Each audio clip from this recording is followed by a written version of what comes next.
መንፈሳዊ ያደረጉ ነገር ግን ከመንፈሳዊነት ወጣ ያለ እግዚአብሔር የማይቀበልበትን የሽማግሌዎችን ወይም የሰውን ሥርዓት እያመለኩ የኖሩ ሰዎች ናቸው። ከሥርዓቱም አንዱ ወይም ከዚህ ከሚያከብሩት ወግም አንዱ መታጠብ የሚል ነገር ነው። እነዚህ ሰዎች ይታጠባሉ። ገበያ ከወጡ ይታጠባሉ። ሰፈር ከኖሩ ሳይታጠቡ ምግብ አይነኩም። ገበያ ከሄዱ ሳይታጠቡ እቤት ልብስ አይነኩም። ለምን? እጅን ከቆሻሻ ለማንጻት ሳይሆን እነሱ በዚህ በመታጠብ ምክንያት ንጹህ አድርገው ንጹሃን እንደሆኑ ለማስመሰል በማለት በብዙ ህብረተሰብ መካከል ላይ አይዛብ የተባሉ ሰዎችን ምናልባት እንደጋጣሚ ነክተን ከሆነ በእነሱ ምክንያት እርኩስ ከምንሆን ብሎ በሳሙና በውሃ እጅግ ይታጠባሉ። ነገር ግን መንጻት ወይም ንጹህ መሆን በውሃ በመታጠብ ሳይሆን በክርስቶስ በማመን እንደሆነ ግልጽ ነበር። ኢየሱስ ክርስቶስ ወደ እነሱ በመጀመሪያ ጊዜ ሲገባ የመጀመሪያ የመድኃኒትን ስብከት ወይም የዘላለምን ሕይወት ሊያበሰርላቸው ለመጀመሪያ ጊዜ የመጣው ለአይሁድ ነው። ኢየሱስንም ለመጀመሪያ ጊዜ የተቃወሙት አይሁድ ናቸው። ጌታ ይባረክ። እንኳን በመቃብር ስፍራ ያለው ክፉ መናፍስቶች አንተን እኮ እናውቃለን ለምን መጣህን እንደው አታሰቃየን እያሉ መናፍስቶች እየተረዱ እነዚህ አይሁዶች አይገናዘቡም። በብዙ ይጠራጠሩት ነበር። ድምፃችሁን ከፍ አድርጉና የኔ ጌታ ትልቅ ነው በሉ። የኔ ጌታ ትልቅ ነው። ሃሌሉያ አሜን። ጌታ ያያቸው ነበር፣ ትምህርትም ይሰጣቸው ነበር። ታውት እናንተ ለጽድቅ ብላችሁ በቀን በብዛት ትታጠባላችሁ፣ በዛ ጽድቅ አይገኝም፣ ንጹህ መሆን አይቻልም። ሰውን እንደው የሚያረክሰው ወደ አፍ የሚገባ አይደለም፣ ከአፍ የሚወጣ ነው የሚያረክሰው። በንጽህና ታጥቤ በላሁት የምትሉት ምግብ ሊያነጻችሁ አይችልም። በበላች ሳትታጠቡ ብትበሉትም ልትረክሱት አትችሉም። መታጠብ አለመታጠብ ጽድቅንም አይጨምርም፣ እርኩስም አያደርግም። ሰው እርኩስ የሚሆነው ከልቡ ከሚወጣው ነው ብሎ ሲያስተምራቸው አይሰሙትም።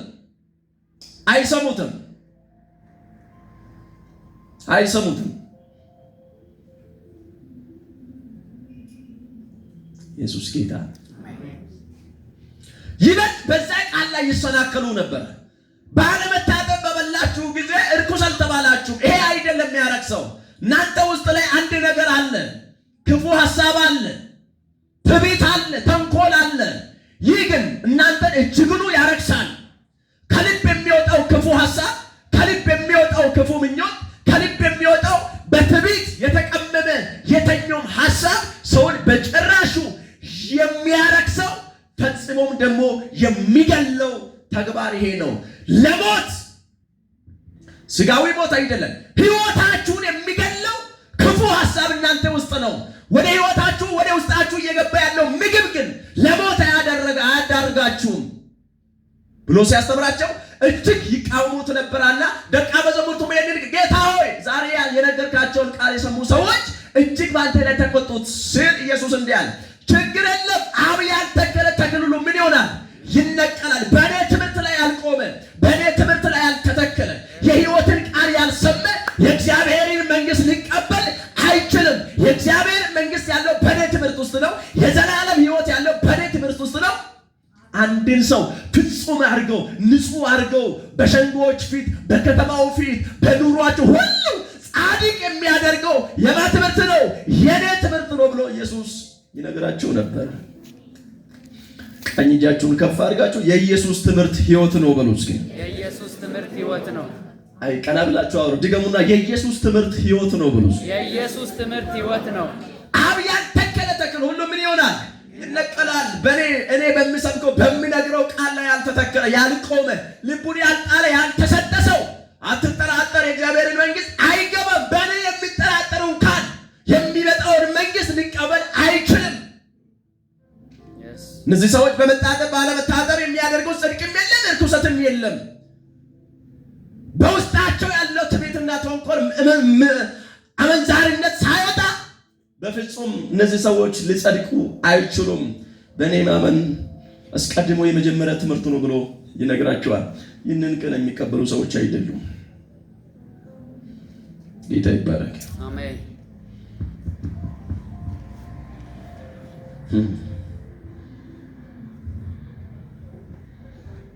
በዚህ ደግሞ እጅግ ጥያቄ ፈጠራቸው ለተከታዮቹ። ጌታ ዛሬ የነገርከው ነገር እንዴት ነው ወደ አፍ የሚገባው አይደለም ካፍ የሚወጣው ነው ብለህ ያስተማርከው ትምህርት ብሎ በጥያቄ ሲፈጥራቸው፣ እናንተ አታስተውሉም? ከኔ ጋር ይህን ያህል ጊዜ ኖራችሁ፣ ከኔ ጋር ይህን ያህል ጊዜ ቆይታችሁ፣ ከኔ ጋር ይህን ያህል ጊዜ ማድበልታችሁ፣ የአንደበትን ትምህርት ወስዳችሁ እንዴት አላስተዋላችሁም? ይህን ነገር መጽሐፍቶች ሁሉ ነቢያት ሁሉ የነገራበት የተነበያበት መጽሐፍት ሁሉ የሚነግርበት ትክክለኛ የዘላለም መንግስት መሰረቱ እኔ ነኝ፣ ህይወቱ እኔ ነኝ እኮ። በእኔ ያልቆመ እንዴት ሊጸና ይችላል? ይነቀላል እንጂ ይደርቃል እንጂ ይጠፋል እንጂ። በአማኞች ህብረት ያለ ይመስላል እንጂ የተነቀለ ነው፣ የደረቀ ነው፣ ዘላለም የሌለ ሰው ነው ይላቸዋል። ይገርማል። እነዚህ ፈሪሳውያን በጣም የጥበብ ቃል አጣጥሞ ነው የሚናገሩት። ለጸሎት ዝቅ ካሉ አባቴ የሚያወሩት ቃል በምድሪቷ ላይ አለ የተባለው የተቀመመችዋን ብል የሆነችዋን ንግግር ያወራሉ። ንግግራቸው ግን ከአንገት በላይ እንጂ ከልብ አይደለም። ይህ ህዝብ በእውነት በከንቱ ያመልኩኛል ብሎ እግዚአብሔር እያወረ ልባቸውን አሪቀው በአንደበታቸው እግዚአብሔርን እናውቃለን አንተን ንጉሳችን እያሉ የኖሩ ህዝብ ናቸው።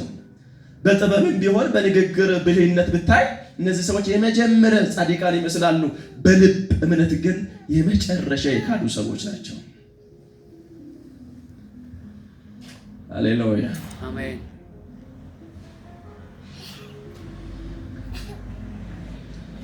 በውስጥ የጠነከረ እምነት የሌለ ማንኛውም ትምህርት ወደ ክህደት ይወስዳል እንጂ ማንንም በቤቱ አያቆይም። በነገራችን ላይ መባረክ ከፈለጋችሁ የክርስቶስን ቃል በእምነት ስትቀበሉ እናንተ ቤት ላይ ፈውስን በረከትም አለ።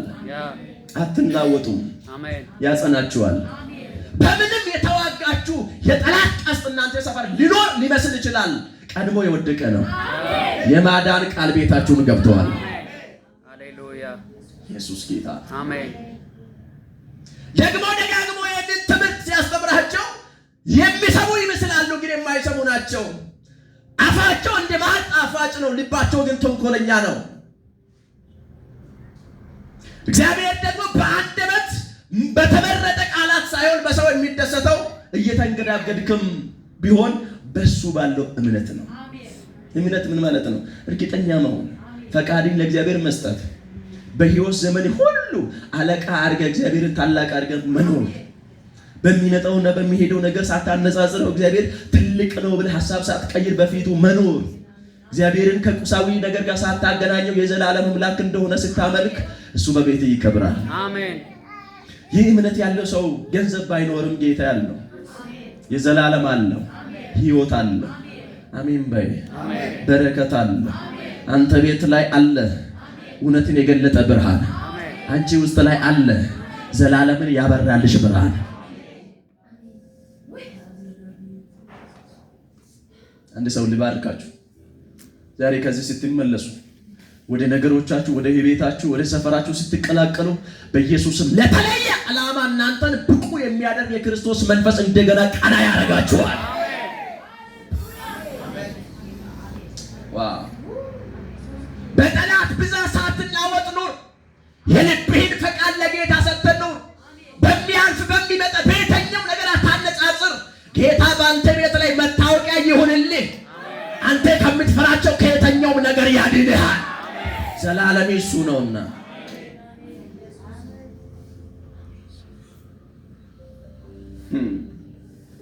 ለመጀመሪያ ለአይሁድ የመጣውን ኢየሱስን ለመጀመሪያ ናቁት። ለአይሁድ ማለት ለሌላ ወንጌል አያስፈልግም ማለት አይደለም። እግዚአብሔር በመጀመሪያ ለአብርሃም ቃል ሲገባ ዘፍጥረት ምዕራፍ 12ን ስትመለከቱት ከአባት ቤት ከእናት ቤት ከዘመድ ተለይተ ምኑ ወዴት እኔም ያሳየን ምን ታረጋለህ? ታላቅ ሕዝብ አረጋለሁ ስሜንም አከብረዋለሁ አለ። 22:17ን ስትመለከቱ ደግሞ በዘሪ ምክንያት ምን ይሆናል? አሕዛብ ሁሉ ይባረካል አለ። በአንተ ዘር ላይ የሚሰበከው ቃል የምድር አሕዛብን ሁሉ ምን ያደርጋል? ይባርካል። ለዚህ አንተን አከብርሃለሁ፣ ስሜን አገናለሁ፣ ለእኔ የተለየት ይሆናል። በአንተ ምክንያት እስራኤል ሁሉ የተመረጠ ይሆናል ላለው ቃል ለመጀመሪያ ሕይወትን ይዞ የመጣው ኢየሱስ ለነሱ ነበር። ከነሱ ከመስማታቸው በኋላ ግን ወደ ምድር አሕዛብ ሁሉ የሚፈስ ቃል ነው የመጣው። አጠገባለውን ሰው እያያችሁ ወደ ቤቴ የሚመጣውን በረከት ወደ ውጭ እንዳታወጣ ብሎ አወራችሁ። ወደ ቤታችሁ የሚመጣውን በረከት ተሳስታችሁ ወደ ውጭ እንዳታወጡ። ወደ ቤታችሁ ወደ ልባችሁ እየገባ ያለውን ቅንነትን ወደ ውጭ አታወጡ። ወደ ጓዳችሁ እየገባ ያለውን በረከትን በትዕቢትና በተንኮል ወደ ውጭ አታወጡ። በቅንነት በእምነት በጌታ ፊት ኑሩ። ይህን ውሃችሁን ይባርካል።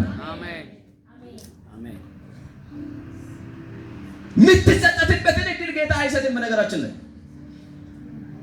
በነገራችን ላይ ያዕቆብ መልእክትን ስትመለከቱ በፈተና የሚጸና ምንድን ነው ብለው የተባረከ ነው። በነገራችን ላይ በፈተና የሚለው ፈተና ራሱ ሁለት አይነት ፈተና ነው ያለው፣ ውጫዊና ውስጣዊ ፈተና አለ። እነዚህ ሰዎች በእግዚአብሔር ፊት ያለን እያሉ ውስጣዊ ፈተና አለ። ይሄ ውስጣዊ ፈተና ደግሞ እግዚአብሔር በውስጣዊ ፈተና አይፈትንም። አጠገባለው ሰው ጨበጥ አድርጎትና እግዚአብሔር አንቺን በውስጣዊ ፈተና አይፈትንሽም በሉት። እግዚአብሔር አንተን በውስጣዊ ፈተና አይፈትንም።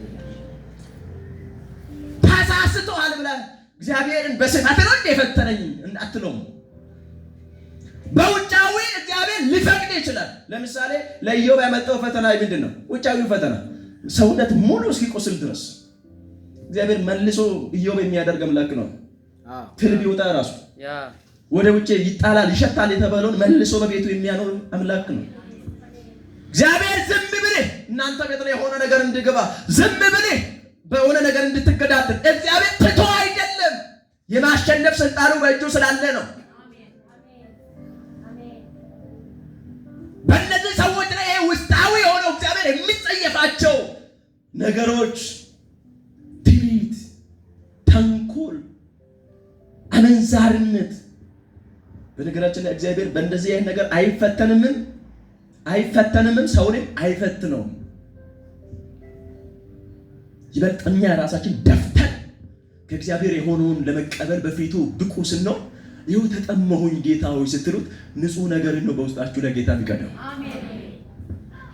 የተቀላቀለ ነገር ጌታ አይሰጠም። እነዚህ ሰዎች በጥርጣሬ በጌታ ፊት ላይ ንጹህ ያልሆነውን ነገር እያቀላቀሉ ነገር ግን ወደ እነርሱ የመጣውን ጌታን ራሱ በሆነ ምክንያት በምልክት እንደገና ሊለዩት ሊያጣሩት ይፈልጋሉ። ጌታ ግን ከአእምሯቸው በላይ ነው። ጌታ ይባረክ። አሜን።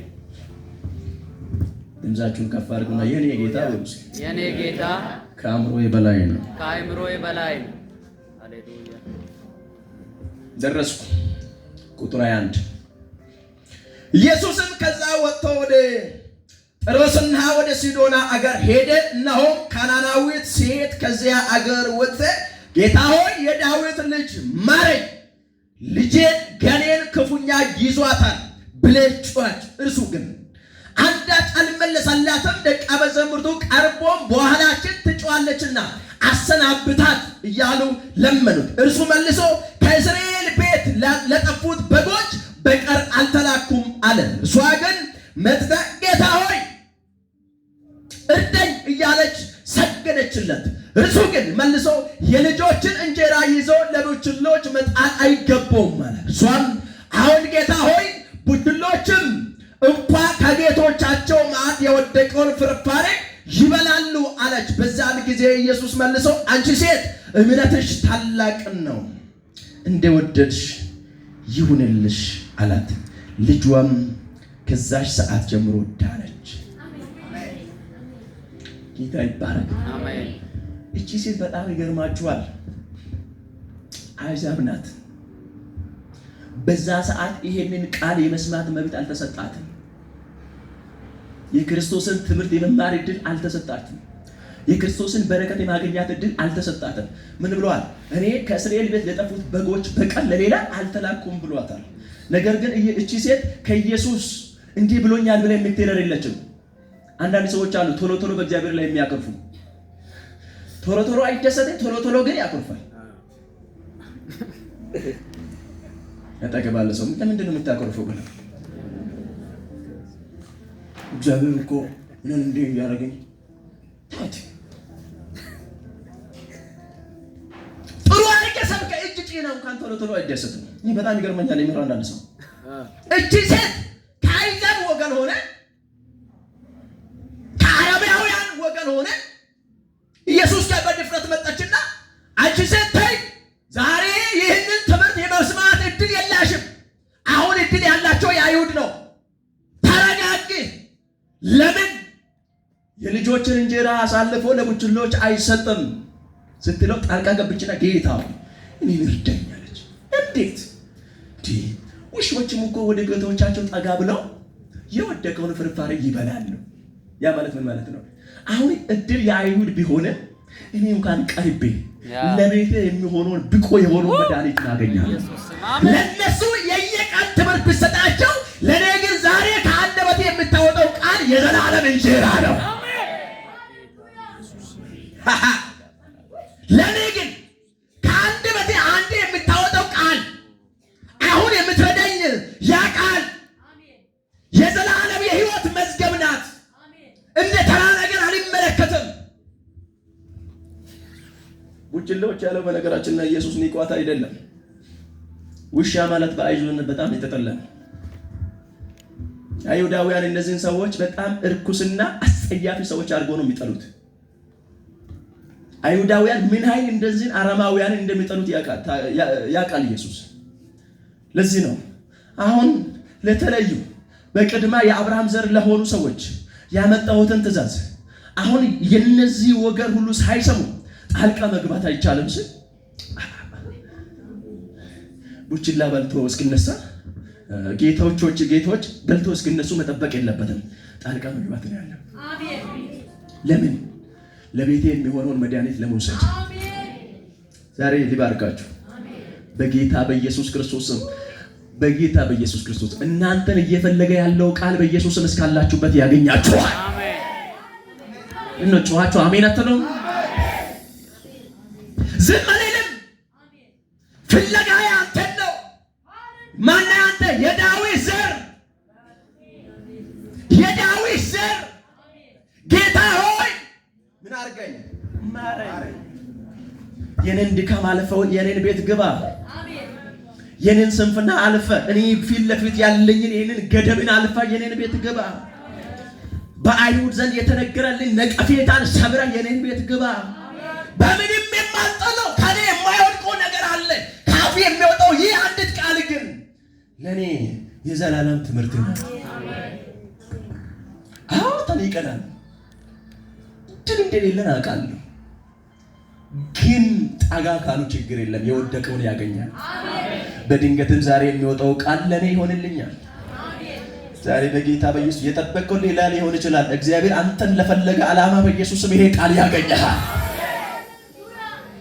ንካይ ቤተል ግባ። በእምነት የኢየሱስን ኃይል ስበህ ወደ ቤት የምታስገባ ሴት፣ እርኩስ ነሽ፣ አስጸያፊ ነሽ ተብለህ በአይሁድ የምትነቀፍቺ ሴት ክርስቶስ ጋር ደረሰችና አንተ ማረኝ፣ ለዚህ ሁሉ ነፃነት አንተ ነህ። ይህ ሰው አልሰማም። ነፃነት ማን? አንተ ነህ የኔ ነፃነት። አንተ ስትረዳኝ ንጹህ ይሆናል። ካፊ አንድ ቃል ሲወጣ ብዙ ጊዜ ለነሱ አስተምረህም ቢሆን ለኔ ግን አንተ ዛሬ በድንገት የምታወጣው ቃል የዘላለም እንጀራዬ ናት። እቺ ፍርፋሪ ከጌቶቻቸው የወደቀው እቺ ፍርፋሪ ለኔ እንጀራ ነው። ፍርፋሪ አይደለም ወይም ቡሌ ተብሎ አይቀየርም። እንደው እኔ ቤት ሲመጣ ሙሉ እንጀራ። እኛ ከተማ ላይ የወደቀውን ምንድን ነው ይባላል? ፍሪፋሬ ሁለተኛ ቡሌ ይባላል በዚህ ዘመን ቆንጋ። እኔ ቤት ሲመጣ ግን እንደዛ አይቆጠርም። ይሄኛው ለኔ ሙሉ እንጀራዬ ነው። በድንገት የምትናገረው ቃል ዛሬ በጌታ በኢየሱስ ክርስቶስ ሙሉ የሆነው ነገር ያገኛችሁ። አሜን። ብዙ ጣጣን ተሸክመ የመጣች ሴት በኢየሱስ ፊት ላይ ሳትደነግጠው ወይም እያልሄድም እንዴት ቡችላ ይላል ብለህ ሳታኮርፈው እንዴ እኮ ነው የምትምረኝ ስንጠብቅ ነበር። አይዛብ ሁሉ የሚባረክ ባንዴ እኮ ነው አገኘው። ይገርምሃል። በነገራችን ላይ ለመጀመሪያ በአረማውያን ዘንድ ላይ የመጀመሪያ ቀንደኛ የሕይወትን ቃል የሰማች ሴት ናት። በጌታ ላይ ማታኮርፍ ካንተ ሌላ ማን አለኝ የምትል አልታገስም፣ ድርድር የለም ካንተ አንደበት ለሚወጣው ቃል የምትል እንዱ አልመለስም፣ የሕይወት እንጀራዬ አንተ ነህ፣ ልጄ እየተሰቃየች ነው፣ ከአፌ የሚወጣው ቃል ባለችበት ይፈውሳል የምትል